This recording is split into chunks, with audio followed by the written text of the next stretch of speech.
Gênesis 49.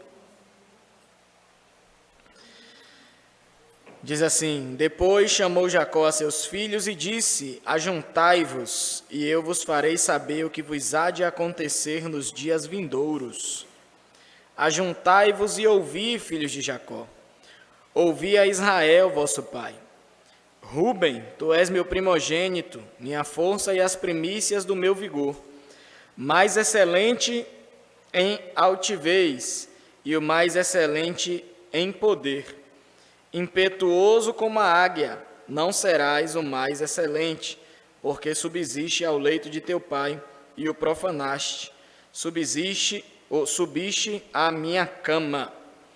Vamos parar aqui no versículo 4, vamos orar, e aí a gente vai aos pouquinhos, até onde der, se der para terminar hoje, amém.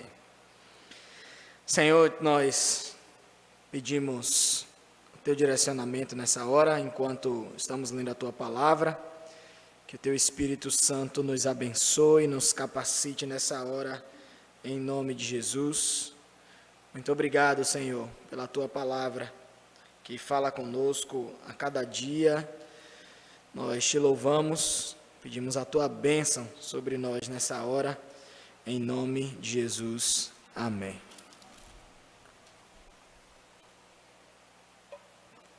Amém. Nós vimos aqui, até então, a primeira bênção que Jacó chamou seu filho Rúben para falar, mas antes nós vemos que Jacó chamou seus filhos, mandou eles se juntarem, e ele fala: vos farei saber o que há de acontecer nos dias vindouros. Então Jacó, ele chama os seus filhos para anunciar aquilo que Deus faria no meio deles num futuro. E por que Jacó fez isso? Ele sabia das promessas do Senhor para a sua família, e Jacó já estava morrendo, né? Jacó já estava bem idoso, já estava ali nos seus últimos suspiros, como nós costumamos dizer, e ele aproveita esse último momento da sua vida para reunir os seus filhos, para profetizar, né, as bênçãos sobre ele, e sobre tudo aquilo que o Senhor vai falar no meio deles. Uma das coisas que a gente vai ver que Jacó, ele vai falar, né, quando fala de seus filhos, ele vai falar um pouco sobre a conduta e sobre o caráter deles, né? E nós vamos ver uma coisa muito importante que vale para as nossas vidas até os dias de hoje, que aquilo que nós plantamos, certamente nós colheremos, né? Então, pode demorar, às vezes a gente acha que está demorando, que a gente não vai colher aquilo que a gente plantou, mas um dia a gente colhe aquilo que a gente plantou. Não tem como a gente colher algo que não foi plantado. Então, nós precisamos ter sempre cuidado com aquilo que nós fazemos, como nós tratamos o nosso próximo, né, aquilo que nós estamos fazendo no reino do Senhor, porque um dia a conta chega nas nossas mãos para a gente pagar. E nós vamos ver que para alguns dos filhos de Jacó a conta foi muito pesada. E talvez eles acharam que Deus ia esquecer, passar a mão pela cabeça, mas a gente vai ver aqui que muitos deles perderam muitas bênçãos por causa daquilo que eles fizeram. Dentre essas bênçãos também, né, os filhos de Jacó, eles se tornam as 12 tribos de Israel, e o Senhor prometeu uma terra para eles. Então Jacó, ele está ali profetizando bênçãos sobre os seus filhos, para que todos fossem abençoados, e todos sendo abençoados pelo seu pai, né, o Jacó, todos teriam um lugar ali na terra prometida que o Senhor daria. Então não teria briga entre eles, todos eles teriam uma porção ali naquela terra. E Jacó, ele vai seguindo uma sequência dos seus filhos, né? Sabemos que Jacó, ele teve várias mulheres, não teve só uma, e ele vai falando sobre os filhos que ele teve com cada uma de suas mulheres, e ele vai falando das bênçãos para os seus filhos. Então, primeiro a gente começa com os filhos que ele teve com Lia, Lia era a esposa que Jacó não queria. Ele estava trabalhando por quem?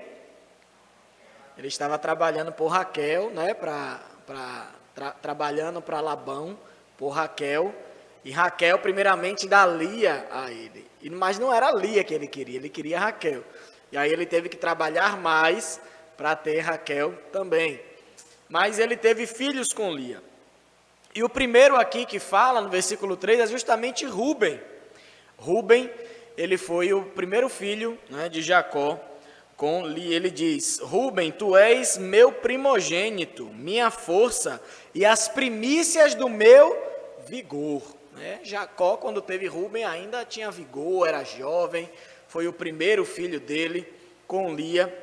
Mas o que Jacó vai dizer para Rúben não foi muito elogioso, não. Jacó não fez elogios a Rúben, né? Porque Rúben, ele foi um filho que desonrou o seu pai e toda a família.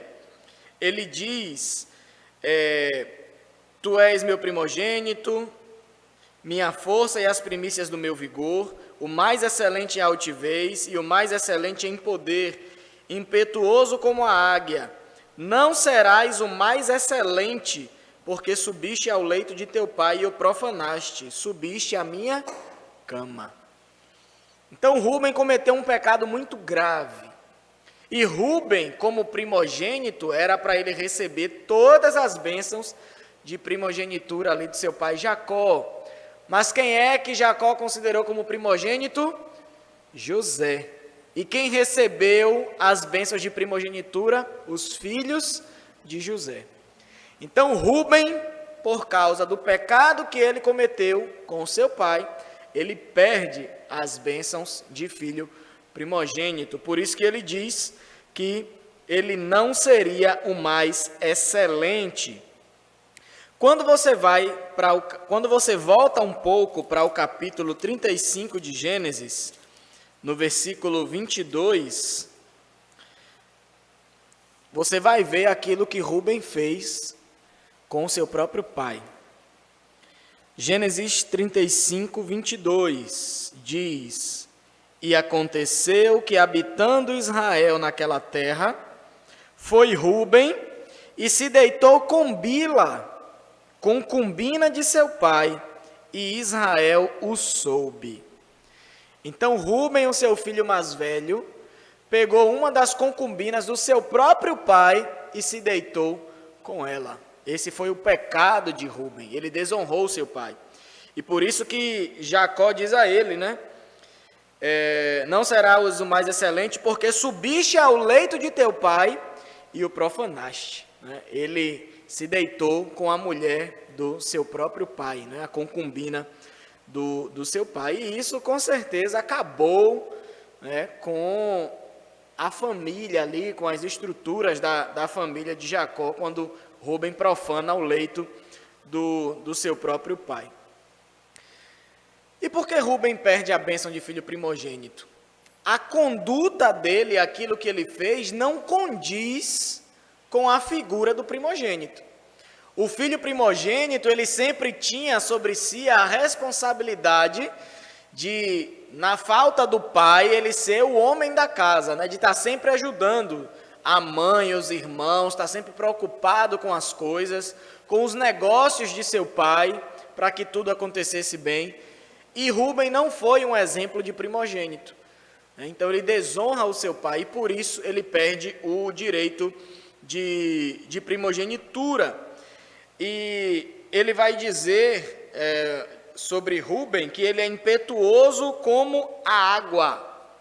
A água é algo que a gente olha assim, é algo frágil, né? Você pode pegar água aqui, jogar fora, derramar, porque a quantidade de água aqui é pouca. Agora vá para o mar agitado, lá também é água, mas você não consegue lutar contra a força do mar, contra a correnteza de um rio, nós não temos força para isso. Então, é isso que Jacó diz a Rúben: você é impetuoso como a água.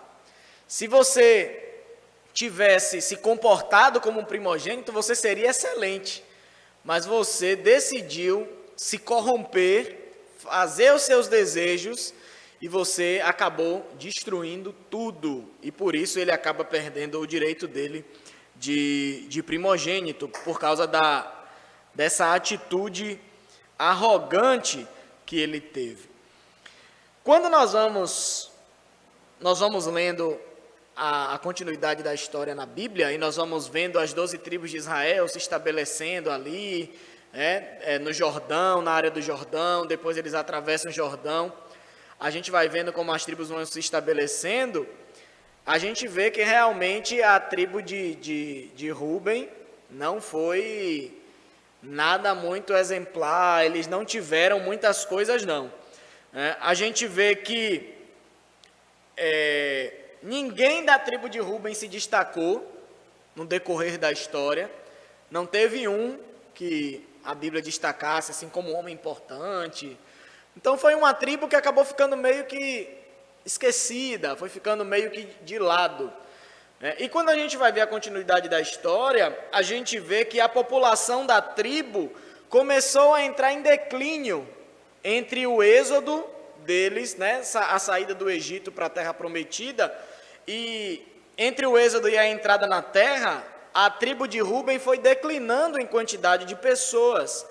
E ela era a 7ª tribo mais populosa e ela passou a ser a 9ª, porque muitas pessoas foram ficando pelo caminho. A gente vê também na história que a tribo de Rúben, ela se assenta do lado leste do Rio Jordão, quando eles entram ali na terra prometida, juntamente com a tribo de Gade e a meia tribo de Manassés. Isso aí vocês vão vendo mais lá para frente, na história da Bíblia. E eles ficaram lá porque aquela terra era boa para eles cuidarem dos gados. E o exército da tribo de Rúben não atendeu aos chamados de Débora e de Baraque, quando a gente vai ver em Juízes, quando eles foram chamados para lutar contra os cananeus, a tribo de Rúben não atendeu o chamado que foi feito a eles. Então a gente vê que foi uma tribo que acabou ficando meio que apagada dentre as outras tribos de Israel. E Jacó já está falando aqui desde já sobre aquilo que iria acontecer, e ele diz que ele não seria o mais excelente, apesar de ser o primogênito. Então agora, depois de alguns anos do pecado que ele cometeu, a conta chegou para Rúben, E ele perdeu muitas bênçãos por causa do erro que ele cometeu, por profanar o leito de seu pai, e acima disso tudo ele desonrou a Deus. E agora ele estava pagando por aquilo que ele fez, perdendo a bênção que ele teria direito. O direito dele eram bênçãos dobradas, por ele ser o primogênito, mas ele acaba perdendo todo o direito que ele tinha.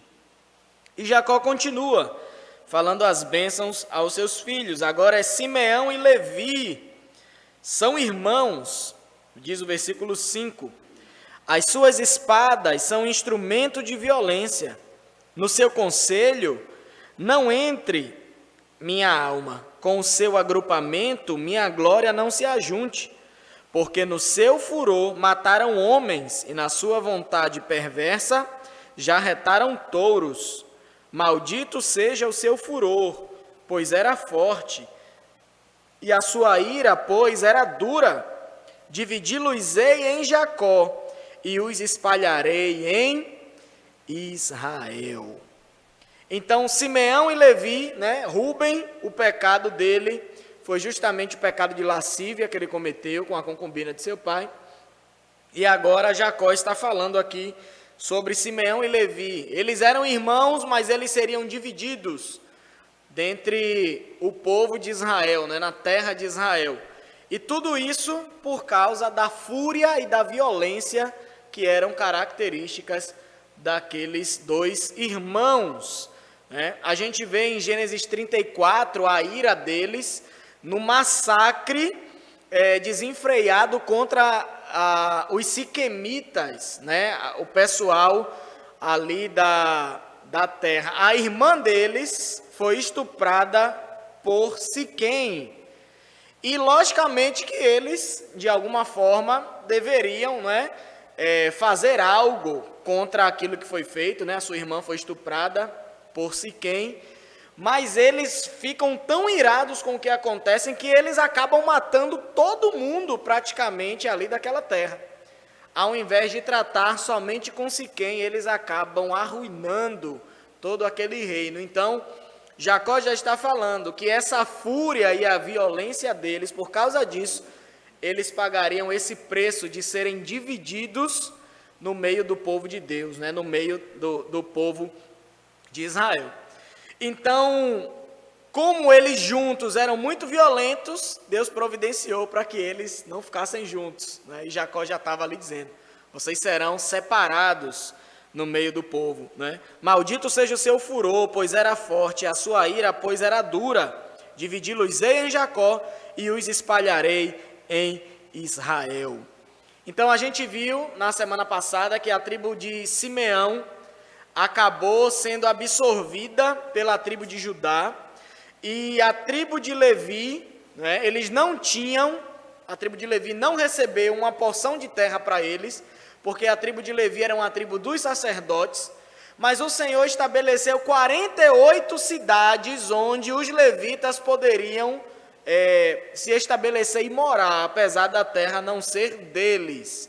Então os levitas viveram dispersos pela terra, e a tribo de Simeão não ficou junto dos levitas, e o Senhor separou eles justamente por causa dessa fúria e da violência que eles dois tinham. Então por isso eles não podiam estar juntos.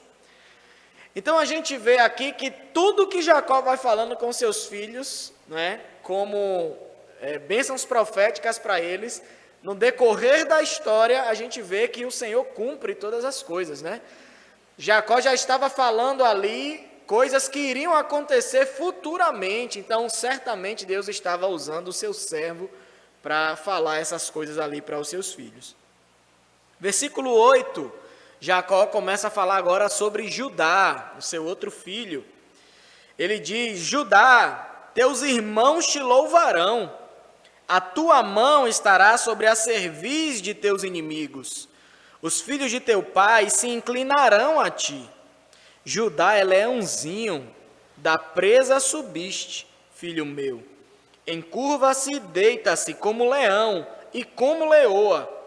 Quem o despertará? O cetro não se arredará de Judá, nem o bastão de entre seus pés, até que venha Siló. E a ele obedecerão os povos. Ele amarrará o seu jumentinho à vide, e o filho da sua jumenta à videira mais excelente.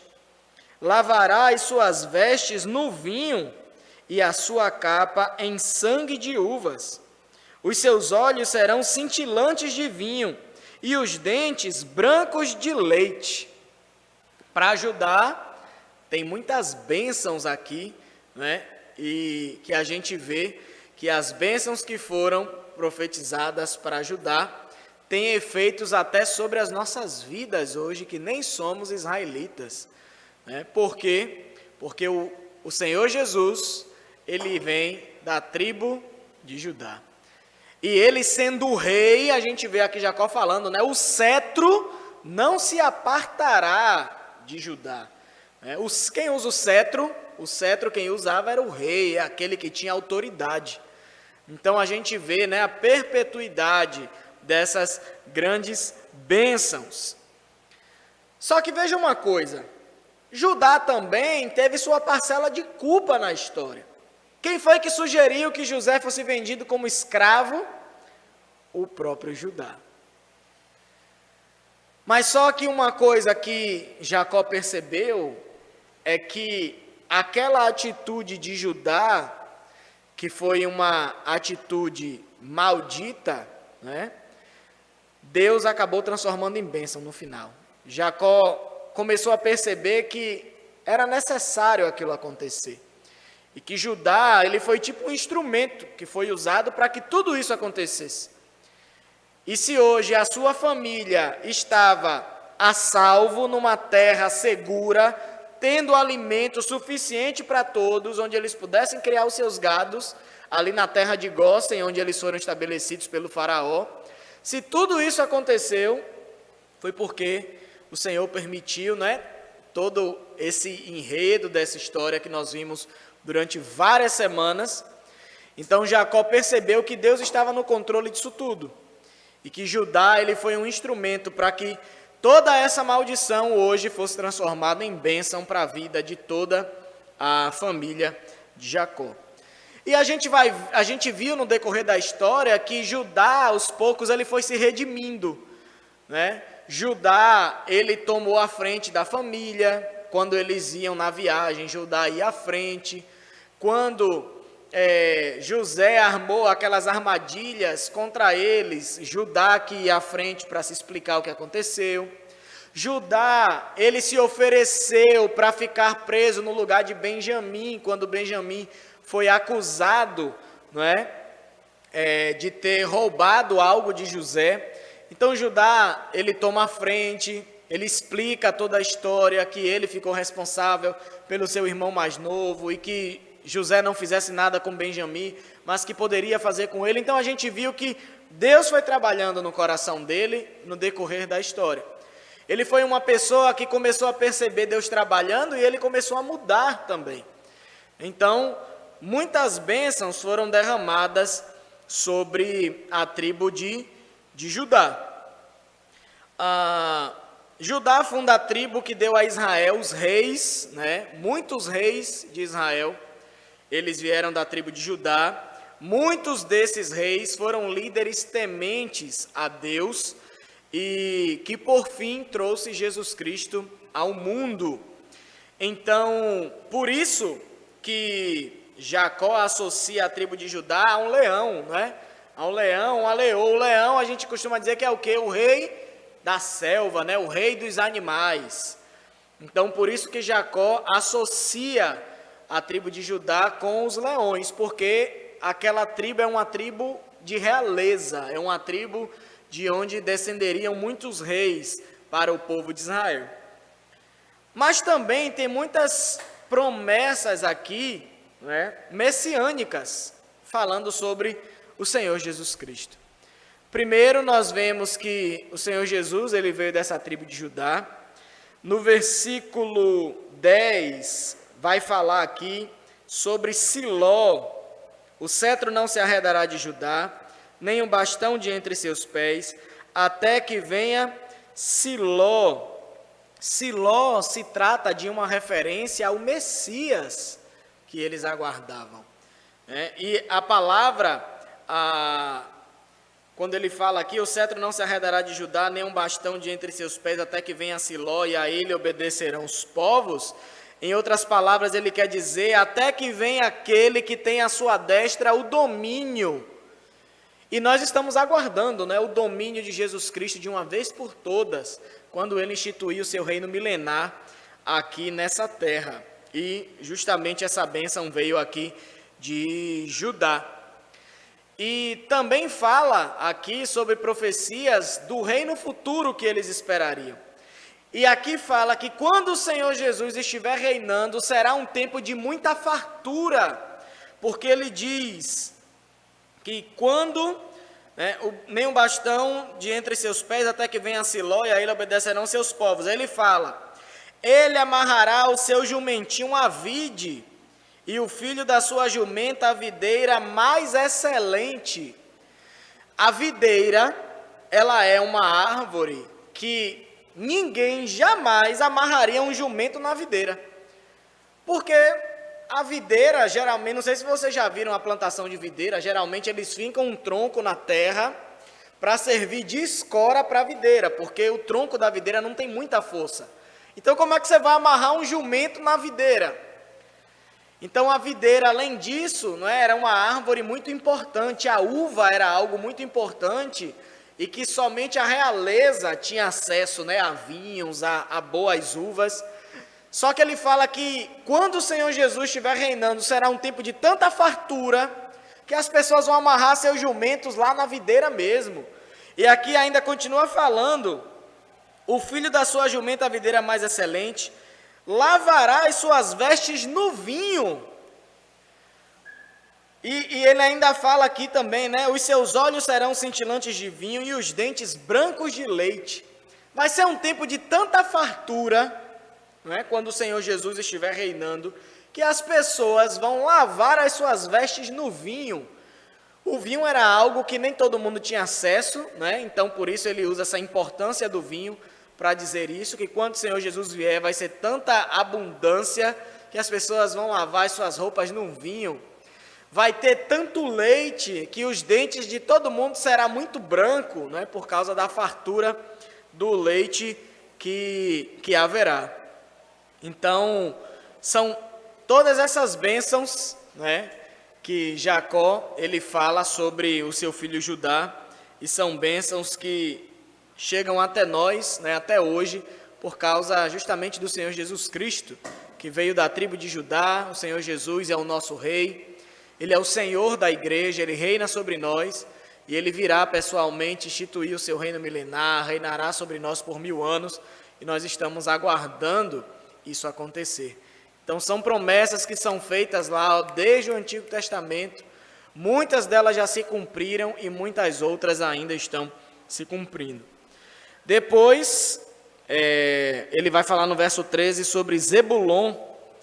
Zebulon habitará na praia dos mares e servirá de porto de navios, e o seu limite se estenderá até Sidom.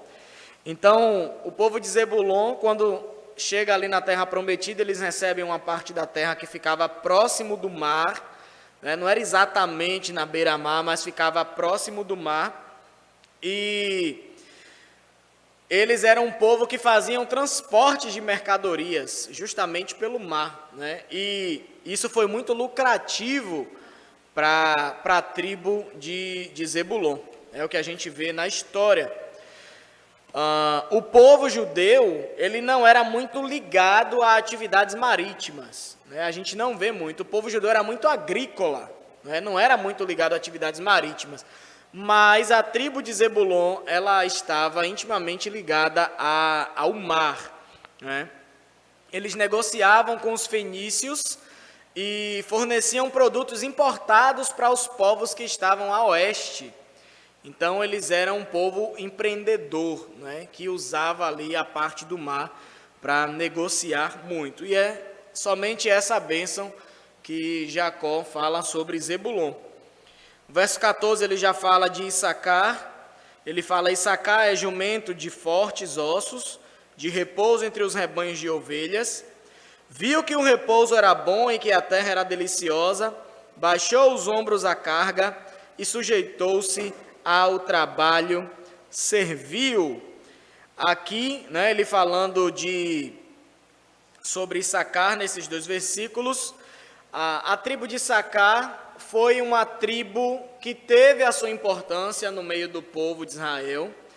Quando a gente vai no livro dos Juízes, né, um juiz chamado Tola foi da tribo de Issacar. Então Deus levantou um juiz dessa tribo. Os homens de Issacar lutaram contra Císera. A gente vê isso também em Juízes, no capítulo 5. Davi tinha alguns soldados que também eram oriundos da tribo de Issacar, e eles sabiam, não é, o que Israel deveria fazer. Eles eram conhecedores do tempo. A gente vê isso em 1 Crônicas, no capítulo 12, que esses soldados de Davi, da tribo de Issacar, eles eram conhecedores do tempo e sabiam o que Israel deveria fazer. E muitos dos homens dessa tribo se mostraram muito valentes em combate, né? Então, as bênçãos para a tribo de Issacar era um povo que Deus usaria para estar à frente de combate para a proteção daquela terra. Ele é comparado, né, com jumento. Issacar é jumento de fortes ossos. Então, jumento hoje para a gente não vale nada, né? Mas no tempo do Antigo Testamento, os reis andavam em jumentos. Então, jumento era um animal muito valorizado ali naquela época. Então, o povo de Issacar era um povo forte e era um povo que não tinha medo de carregar cargas. eles eram um povo trabalhador e um povo dedicado à agricultura, um povo dedicado ao solo. Então, esses são os filhos de Jacó com Lia e as bênçãos proféticas que ele derrama sobre os seus filhos. Mas a gente vê que dos 6 filhos de Lia, 3 perderam a bênção: Rúben, Simeão e Levi. Eles perdem as bênçãos ali da terra prometida por causa dos seus pecados. Pecado de lascívia, que foi o que aconteceu com Rúben, e o pecado da ira, né, da raiva, do furor, que foi o que houve com Simeão e Levi, né, quando eles estavam juntos. Jacó continua falando sobre Dan, aí já é filho de Jacó com Bila, né? Bila, ela não é esposa oficial de Jacó, mas ela é uma das concubinas de Jacó. Bila era a serva de Raquel. Raquel é a esposa predileta de Jacó, mas Raquel ela era estéril, ela não podia gerar filhos, e por isso ela dá Bila, né, a sua serva, para que Jacó tenha filhos com ela. Então ele fala de Dan. Dan julgará o seu povo como uma das tribos de Israel. Dan será serpente junto ao caminho, uma víbora junto à vereda que morde os talões do cavalo e faz cair o seu cavaleiro por detrás. A tua salvação espero, ó Senhor. O nome Dan significa julgar, né? Está intimamente ligado a julgamento. E é justamente da tribo de Dan que vem um dos juízes mais famosos. Quem foi? Sansão, exatamente. Sansão, ele é oriundo da tribo de Dan, né? Chamado de Danitas. A tribo de Dan recebeu uma área fértil à beira do mar Mediterrâneo, dentro do território dos filisteus, mas eles não foram capazes de expulsar os filisteus daquela terra. A gente vê que Dan aqui é relacionado com a serpente, né? Jacó relaciona Dan com a serpente, ele fala aqui uma víbora junto à vereda. Então aqui Jacó está falando da sagacidade do seu filho Dan e o seu costume, o costume que eles tinham de realizar ataques surpresas contra os inimigos. Era assim que os danitas faziam quando estavam em batalha. E uma coisa importante aqui também é que ele fala, né, a tua salvação espero, ó Senhor, no versículo 18. Isso mostra que Jacó estava em total comunhão com o Senhor, né? Agora a gente não sabe por que é que ele exclama assim. Não sei se ele estava já faltando ar, cansado, já estava morrendo e estava pedindo a Deus a salvação para que Deus ajudasse ele a se recuperar, para ele continuar dando as bênçãos, ou se ele estava aguardando mesmo a salvação de sua alma pelo Senhor. Mas é importante lembrar que a palavra salvação está ligada à palavra Jesus, não é? A palavra no hebraico Yeshua, né? Ela está ligada a essa palavra salvação. Então, inclusive o nome Josué também está ligado a isso, e o nome Josué significa Jeová é a salvação. E o nome de Jesus também em hebraico, né? Poderia ser Josué, mas ficou Jesus no grego, né? No grego foi transformado para Jesus. Depois, continuando aqui, ele vai falar no versículo 21, ele vai falar de Naftali, ele vai falar de Asser antes, mas Naftali também era filho de Jacó com Bila. Ele vai falar que Naftali, verso 21, é uma gazela solta, ele profere palavras formosas. Oi? É porque é filho dele com outra mulher.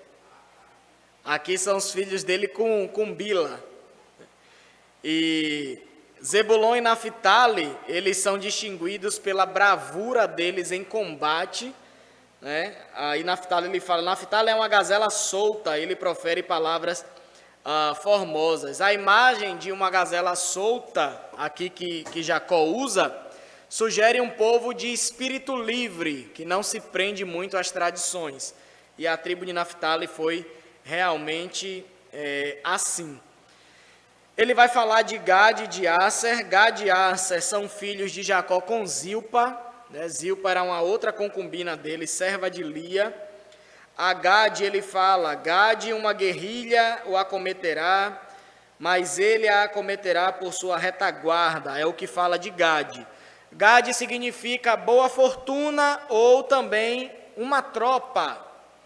E quando a gente vai ver, no decorrer da história, a gente vai ver que os gaditas eram excelentes guerreiros, eles eram fortes em batalha, e Jacó aqui está dizendo a eles, uma guerrilha o acometerá, mas ele a acometerá por sua retaguarda. Nenhuma conquista é definitiva para o povo, mas Jacó já estava dizendo aqui que um dia eles subjugariam todos os seus inimigos. E é isso que a gente vê no decorrer da história, que eles eram povos guerreiros. E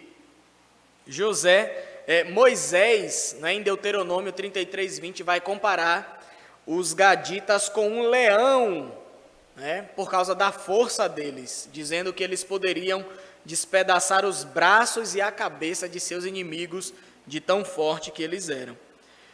E no versículo 20 ele fala de Asser, Asser, o seu pão será abundante e ele motivará delícias reais.